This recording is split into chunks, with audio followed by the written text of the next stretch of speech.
दोस्तों, हिंदू धर्म में तुलसी का बहुत अधिक महत्व है। इसकी सबसे पहले पूजा विष्णु भगवान ने की थी। श्री हरि कहते हैं, जिस प्रकार देवी लक्ष्मी से वैकुंठ को ऐश्वर्य प्राप्त है, उसी प्रकार वैकुंठ में तुलसी के कारण ही पवित्रता प्राप्त है। पृथ्वीलोक पर किसी भी स्थान पर तुलसी का पौधा होगा, उस स्थान पर कभी भी बुराई का वास नहीं होगा। ऐसा स्थान सबसे अधिक पवित्र होगा। इसी कारण से हमें हमारे घर में तुलसी का पौधा अवश्य लगाना चाहिए। तुलसी के पास दीपक जलाने से क्या होता है, तो आइए जानते हैं इस कथा के माध्यम से, जो भगवान श्री कृष्ण ने देवी सत्यभामा को सुनाई है। दोस्तों, एक समय की बात है। देवी सत्यभामा भगवान श्री कृष्ण के पास जाकर उनसे पूछने लगी, हे स्वामी, आपने मुझे तुलसी के पौधे में जल देने का महात्म्य सुना दिया है, लेकिन तुलसी के पास दीपक जलाने का क्या महात्म्य है? रोज शाम को तुलसी के पास दीपक क्यों जलाया जाता है? इससे मनुष्य को कौन सा फल प्राप्त होता है? तुलसी के पास दीपक जलाने की विधि क्या है तथा दीपक लगाते समय कौन से मंत्र का उच्चारण करना चाहिए? कृपया आप मुझे विस्तार से बताइए। भगवान श्री कृष्ण कहते हैं, हे देवी, आज तुमने समस्त संसार के कल्याण की भावना से बहुत ही अच्छा प्रश्न किया है। तुम्हारे इस प्रश्न का उत्तर देने से पूर्व मैं तुम्हें एक प्राचीन इतिहास सुनाता हूँ, जिससे तुम्हें तुम्हारे सभी प्रश्नों के उत्तर मिल जाएंगे। शाम को तुलसी के पास दीपक जलाने से जो फल मिलता है, उसी का वर्णन मैं इस कथा में करूँगा, इसलिए तुम इस कथा को ध्यानपूर्वक सुनना। इस कथा को ध्यान से पूरा सुनने मात्र ही मनुष्य को 100 वर्षों तुलसी के पास दीपक जलाने का पुण्य प्राप्त होता है। देवी सत्यभामा कहती हैं, हे प्रभु, मैं इस कथा को सुनने के लिए उत्सुक हूँ। कृपया आप इस कथा को मुझे सुनाइए। मैं इस कथा को ध्यानपूर्वक सुनूंगी। तब भगवान श्री कृष्ण देवी सत्यभामा को वह कथा सुनाने लगते हैं। हे देवी, पूर्व काल की बात है। दक्षिण दिशा में तुंगभद्रा नाम की एक बहुत बड़ी नदी है। उस नदी के किनारे हरिहरपुर का नाम का एक सुंदर नगर बसा हुआ है। उसी नगर में हरि दीक्षित नाम के एक ब्राह्मण निवास करते थे। वे अत्यंत गुणवान, चरित्रवान, धर्म कार्य करने वाले तथा वेदों के मार्ग पर चलने वाले थे। उन्होंने समस्त शास्त्रों का अध्ययन किया हुआ था। उसी ब्राह्मण की एक पत्नी थी, जिसे लोग दुराचारा कहकर पुकारते थे, क्योंकि उसके कर्म ही उसके नाम के अनुसार थे। वह सदैव ही अपने पति को अपमानित करती थी, अपने पति के लिए कुवाच्य कहती थी, अपने पति को भयंकर दुख देती थी, पति के लिए कभी भोजन नहीं बनाती थी। उसने अपने पति के साथ कभी शयन नहीं किया, कभी उसके साथ प्रेम से व्यवहार नहीं किया। पति के मित्र और उसके परिवार वाले उसके घर आते तो उनको अपमानित करके भगा देती थी और खुद और औरतों के साथ इधर उधर घूमती रहती थी। और उसका मन पति को छोड़कर पराये पुरुषों में लगा रहता था। उसने कभी अपने पति से प्रेम पूर्वक बात नहीं की, किंतु पराये सुंदर पुरुषों के साथ बैठकर बातें करती थी।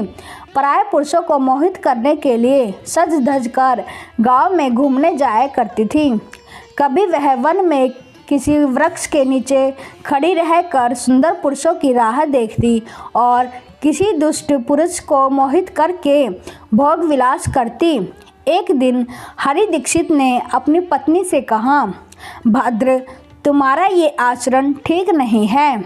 इस प्रकार के पाप करने पर तुम्हारा अहित ही होगा, इसलिए तुम अभी से ही ये बुरा काम करना छोड़ दो।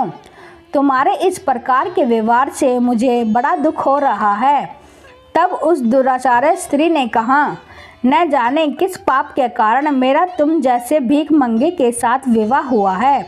लगता है पिछले जन्म में मैंने पाप ही किए होंगे, इसी कारण से मुझे गरीब पति मिला है। तू मेरी कोई भी इच्छा को पूर्ण नहीं कर सकता। मुझे मजबूरन तेरी इस झोपड़ी में रहना पड़ता है।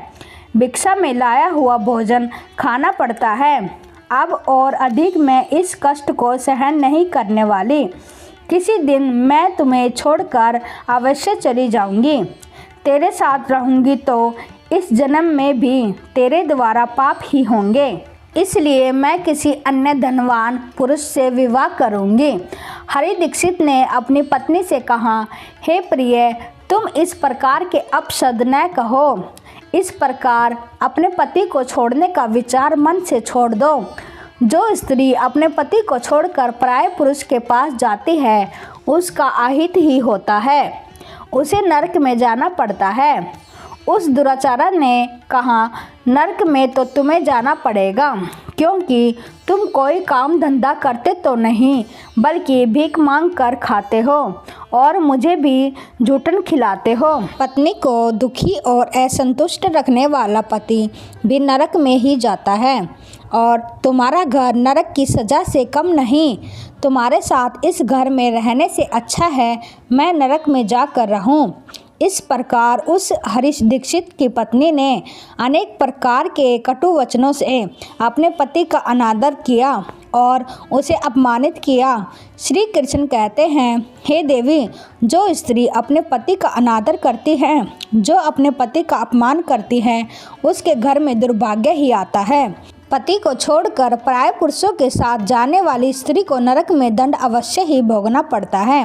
अब आगे सुनो, उस दुराचार स्त्री के साथ क्या होता है। एक दिन वह दुराचार स्त्री किसी वन में जाकर एक वृक्ष के नीचे खड़ी हो गई। वह किसी सुंदर पुरुष की राह देख रही थी, किंतु बहुत समय बीतने के बाद भी उस स्थान पर कोई पुरुष नहीं आया, इसलिए वह अत्यंत दुखी हो गई और प्रेतम की खोज में इधर उधर देखने लगी। उस दिन उसका सारा परिश्रम व्यर्थ हो गया। वह वहां खड़ी होकर नाना प्रकार की बातें कहकर विलाप करने लगी। हाय हाय, आज तो इस मार्ग से कोई भी सुंदर पुरुष नहीं आया। अब मैं कैसे अपनी काम शांति करूं? आज की रात कैसे बीतेगी? कौन मेरे इस सुंदर शरीर का उपभोग करेगा? मेरी जवानी और सुंदरता तो अकारण ही नष्ट हो रही है। कोई भी इस सुंदर शरीर को पाने की कामना नहीं करता। अब मैं कहाँ जाऊँ? कौन मुझे अपनाएगा? कौन मेरे साथ भोग विलास करेगा? मेरा पति तो मूर्ख है, किंतु अब तो ऐसा लगता है कि सारा संसार ही मूर्ख पुरुषों से भरा पड़ा है। कोई भी इतनी सुंदर स्त्री को पाने की कामना नहीं कर रहा। मैं तो इतनी सुंदर हूँ कि देवता भी मुझे पाने की इच्छा करेंगे, लेकिन यह संसार तो पापी और तुच्छ लोगों से भरा पड़ा है। हे भगवान, कोई सुंदर बलवान पुरुष को मेरे पास भेजिए। फिर भगवान श्री कृष्ण कहते हैं, हे देवी, इस प्रकार से वह स्त्री जोर जोर से विलाप करने लगी। उसी जंगल में एक भयानक बाघ निवास करता था। उस पापनी स्त्री की आवाज़ सुनकर वह जाग गया और उछलकर उस स्त्री के भक्षण करने के लिए उसके पास आ गया। उस भयंकर बाघ को देखकर उस स्त्री के पसीने छूटने लगे। वह भय से थर थर काँपने लगी। वह स्त्री कुछ करती इतने में ही उस बाघ ने अपने पंजे से उसे घायल कर दिया और वह स्त्री जमीन पर गिर पड़ी। जमीन पर गिरते ही वह स्त्री चिल्लाने लगी और बोली, अरे बाघ, तू किस लिए यहाँ पर आया है? मुझे क्यों मार रहे हो? मैं यहाँ पर अपने प्रीतम की खोज कर रही हूँ। तुम मुझे छोड़ दो। मेरा भक्षण करके तुम्हें क्या मिलेगा? उस स्त्री की यह बात सुनकर वह भयानक बाघ क्षण भर के लिए रुक गया और हंसते हुए बोलने लगा, हे दुष्टा, आज विधाता ने तुझे मेरा ग्रास नियुक्त किया है।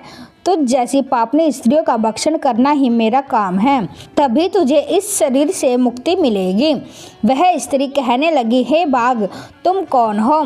मुझे सच सच बताओ, तुम किस कारण से बाघ की योनि में जन्म लेना पड़ा और तुम मुझ जैसी स्त्रियों का भक्षण क्यों करते हो?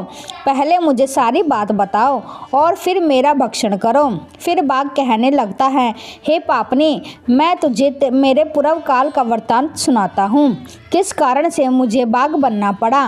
पूर्व काल में दक्षिण देश में एक नदी थी। उस नदी के तट पर एक नगरी बसी हुई थी। उस नगरी में मैं निवास करता था। मैं एक ब्राह्मण का पुत्र था और नदी किनारे बैठकर यज्ञ आदि किया करता था। मैंने उस जन्म में अनेक पापियों के लिए यज्ञ किया। उन पापियों के घर का भोजन किया। मैंने धन के लोभ से अनेक पापियों के कार्य किया। जिन वस्तुओं का दान ब्राह्मण को नहीं लेना चाहिए, उन वस्तुओं का दान भी मैंने ग्रहण किया और दूसरों से धन लेता था, लेकिन कभी वापस नहीं करता था। इस प्रकार से पाप करते हुए मुझे बहुत साल बीत गए और मैं बूढ़ा हो गया। मेरे बाल सफ़ेद हो गए, आंखें सूज गई, मुंह के सारे दांत गिर गए, लेकिन फिर भी मेरी दान लेने की आदत नहीं छूटी और मैं पाप करता गया। फिर एक दिन मैं धन के लोभ से नदी किनारे गया और अन्य धूर्त ब्राह्मणों के साथ मिलकर हमने लोगों को ठगा। झूठ मंत्र वचन बोलकर हमने बिना विधि विधान किए ही देवी देवताओं का पूजन किया और बहुत सारा धन दान में ले लिया। फिर उसी स्थान पर एक बीमार कुत्ते ने मेरे पैर पर काट लिया और मैं मूर्छित होकर गिर पड़ा। उसी क्षण मेरे प्राण चले गए। फिर यम के दूत उस स्थान पर प्रकट हुए और मुझे पकड़कर यमपुरी ले गए। वहां पर यमराज ने चित्रगुप्त से मेरे कर्मों का लेखा जोखा निकालने के लिए कहा। फिर चित्रगुप्त कहने लगे, हे धर्मराज, इस ब्राह्मण ने तो घोर पाप किए हैं। इसने दूसरों से झूठ कहकर धन लूटा है, विधि विधान से पूजा न करके झूठ मंत्र बोलकर भगवान का अपमान किया है, इसलिए यह पापी ब्राह्मण केवल नरक जाने योग्य है। फिर यमराज ने अपने दूतों को आदेश देकर मुझे नरक की अग्नि में डाल दिया। अनेक वर्षों तक नरक की सजा भोगने के बाद मुझे बाघ का शरीर प्राप्त हुआ और इस दुर्गम वन में निवास करने लगा। मैं अपने पूर्व जन्म के पापों को याद करके कभी महात्मा, साधु, पुरुष, स्त्रियों का भक्षण नहीं करता। मैं केवल पापी, दुराचारी तथा उल्टा स्त्रियों का ही भक्षण करता हूँ, ताकि मुझे पाप से मुक्ति मिल जाए। इस प्रकार से उस बाघ ने अपने पूर्व जन्म का वृत्तांत सुना दिया और उस स्त्री से कहने लगा, हे पापनी, तेरे आचरण से तू उल्टा दिखाई पड़ती है। अपने पति को छोड़कर तू इस वन में अन्य पुरुष के साथ भोग विलास करने आई है, इसलिए आज तू मेरा ग्रास अवश्य बनेगी। इतना कहकर उस बाघ ने अपने तीक्ष्ण नाखून से उस पापनी स्त्री के टुकड़े टुकड़े करके उसे खा लिया और फिर उस स्थान पर यम के दूत प्रकट हुए और उस पापनी स्त्री को उठाकर यमपुरी ले गए। वहां पर उसे यमराज के सामने खड़ा किया गया। फिर चित्रगुप्त ने उस स्त्री का लेखा जोखा निकालते हुए यमराज से कहने लगे, हे धर्मराज, यह स्त्री तो अत्यंत पापनी है। इसने घोर पाप किए हैं। इसने व्यभिचार किया है।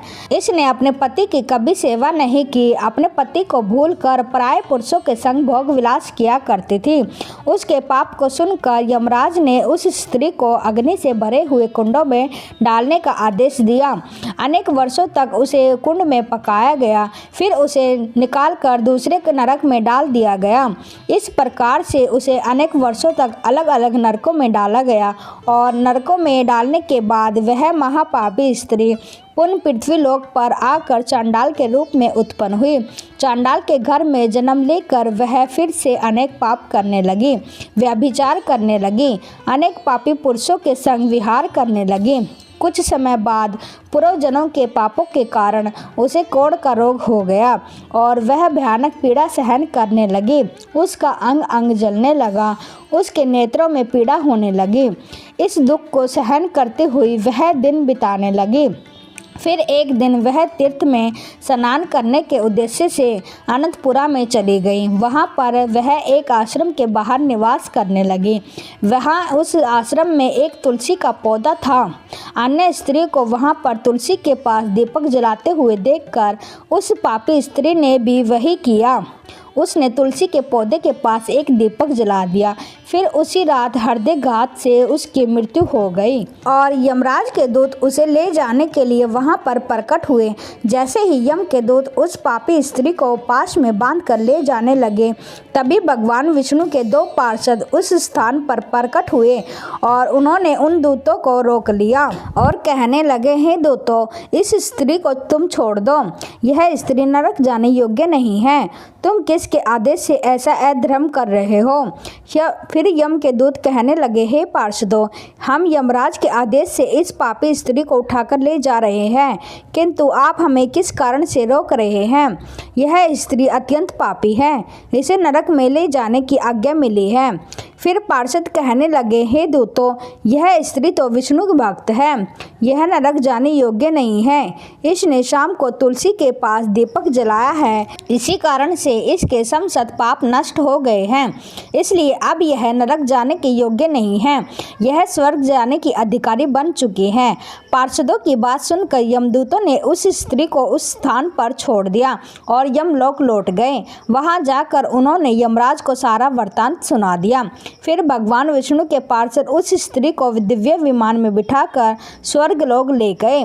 भगवान श्री कृष्ण कहते हैं, हे देवी, इस प्रकार से तुलसी के पास केवल दीपक जलाने मात्र से ही मनुष्य के सभी पाप नष्ट हो जाते हैं। जो स्त्री नित्य शाम को तुलसी के पास दीपक जलाती है वह सौभाग्यशाली बनती है, उसके पूर्व जन्मों के सभी पाप नष्ट हो जाते हैं, उसे सुख समृद्धि की प्राप्ति होती है। रोज तुलसी के पास दीपक जलाते समय मंत्र का उच्चारण भी करना चाहिए। भगवान श्री कृष्ण कहते हैं, हे देवी, हजारों अमृत के घड़ों से नहलाने पर भी श्री हरि विष्णु को उतनी तृप्ति नहीं होती जितनी वे मनुष्यों के द्वारा तुलसी का एक पत्ता चढ़ाने से प्राप्त करते हैं। 10,000 गोदान से मानव जो फल प्राप्त करता है वही फल तुलसी पत्तर के दान से पा लेता है। जो मृत्यु के समय अपने मुख में तुलसी पत्तर का जल पा जाता है वह संपूर्ण पापों से मुक्त होकर भगवान श्री हरि विष्णु के धाम जाता है। हिंदू धर्म में तुलसी के पौधे का महत्व सबसे अधिक है। इसकी सबसे पहले पूजा भगवान विष्णु ने की थी। भगवान विष्णु कहते हैं, जिस प्रकार से देवी लक्ष्मी से वैकुंठ को ऐश्वर्य प्राप्त है, उसी प्रकार से वैकुंठ में तुलसी के कारण ही पवित्रता प्राप्त है। पृथ्वी लोक पर जिस स्थान पर भी तुलसी का पौधा होगा उस स्थान पर कभी बुराई का वास नहीं होगा, ऐसा स्थान सबसे अधिक पवित्र होगा। इसी कारण से हमें हमारे घर में तुलसी का पौधा अवश्य लगाना चाहिए। इस प्रकार से भगवान विष्णु ने तुलसी के पास दिया जलाने का महत्व बताया है। वीडियो अच्छी लगी तो एक लाइक जरूर करें। ऐसे ही वीडियो देखने के लिए हमारे चैनल को फॉलो करें। धन्यवाद।